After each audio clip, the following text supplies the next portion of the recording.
Hi, I'm 11 days post-op of my 360 Fusion L4-L5. A little update on how I'm doing. This week was definitely, the week that I kind of started getting up and finally getting moving, really getting moving consistently.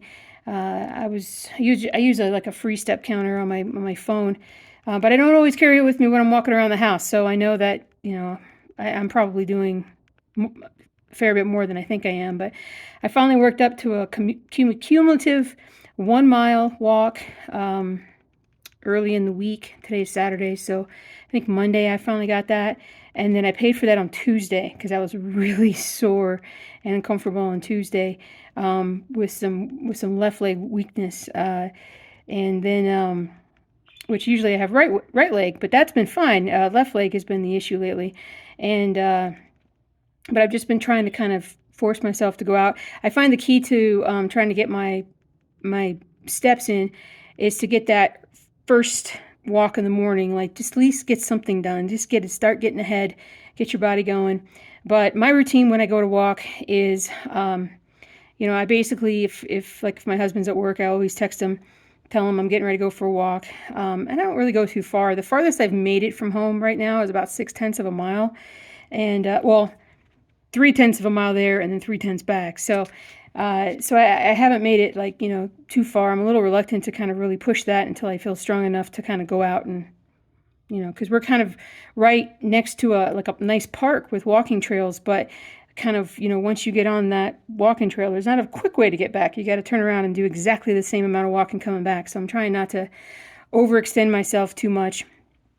But walking, I think, is key. The other thing I'm experiencing right now is I'm still getting sciatica on my left leg.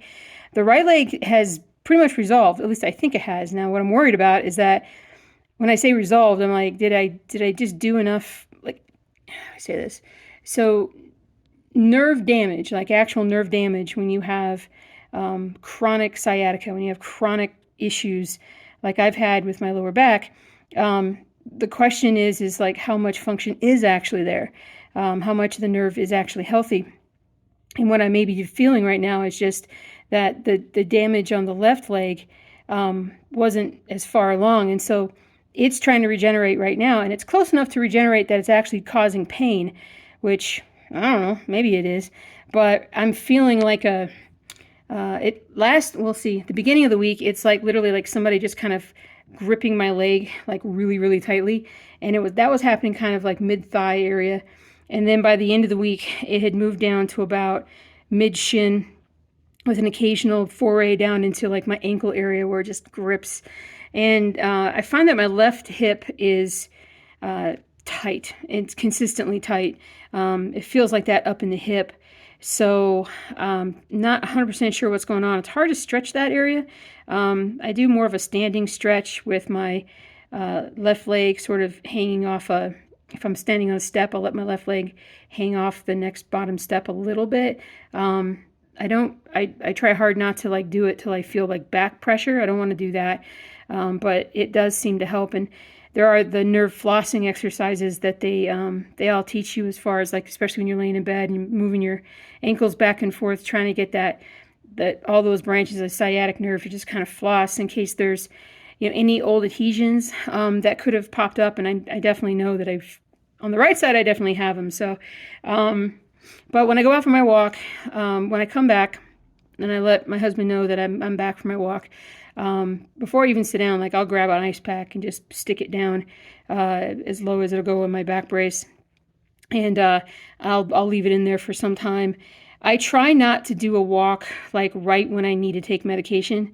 If I know that I'm coming up on time, or if I say like like if it's that time where I'm like, okay, well, my back is starting to bother me.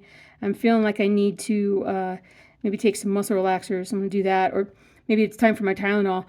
I wait at least a half an hour after taking those medications before I get up and go take a walk, just because I like to have that pain management on board when I'm going to go and aggravate everything. And I feel like that makes me feel better when I come back home, and it makes me more likely to get back up and go back out again. I mean, if you are just not paying attention to that, and you go out and do a walk and you're like, oh my gosh, this is so painful, and you come back home and you're like, wow, I should have taken my pain meds. I'll take my pain meds now, But how motivated are you going to be to get back out there when you remember how painful it was the last time? So consider that maybe when you're doing your medication, regimen, so to speak. So, but my goal this weekend is to work my way up to cumulative 2 miles of walking, which means I'm absolutely going to have to break through that, how much I'm walking at any one time.